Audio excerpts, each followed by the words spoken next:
ते दोस्तों ये देखो अज ईद का दिन है तो बच्चे किड्डे खुश हो रहे हैं और ईदी दे नाल इंजॉय कर रहे हैं। ईद माशाल्लाह जी माशाल्लाह सारे बच्चे इकट्ठे हुए हैं देखो ते ईदी इंजॉय कर रहे हैं। कोई चिप्स खा रहे हैं, कोई बर्गर खा रहे हैं।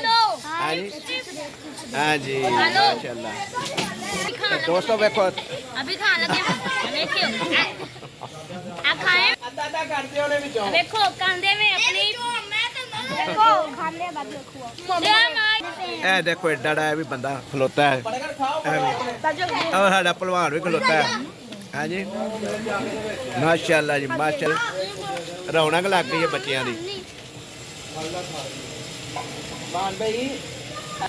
पहलवान साहब ने ईद मिलना ही है सुते उठ के आए ने ते असर की नमाज का टाइम होया तो ईद मिलन आए ने। पहलवान साहब नाल भी मुलाकात हो रही है ईदी दी।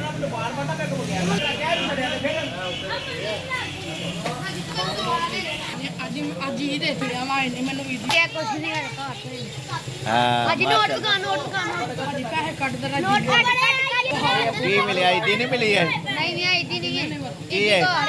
ये नकली नोट ने? अच्छा उंजी को रखे ने असली ने कि नकली ने? दस ठीक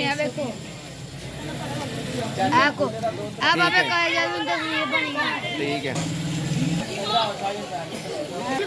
ए देखो जी नोट इन्हें फड़े ए सारी इन्हू ईदी मिली है जवान नू हैं। बच्चे अज बड़े खुश ने ईदियां ईदी लै गए ते ईदी जिहड़ी मिली उन्हू इंजॉय करने वास्ते इस दुकान ये burger point Sultan tikka and burger शाप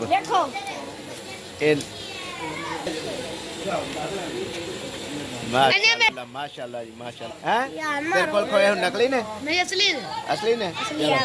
हैं अब्दुल्ला कोल ने। अब्दुल्ला नु आज ईदी मिली है जबरदस्त ईदी मिली है।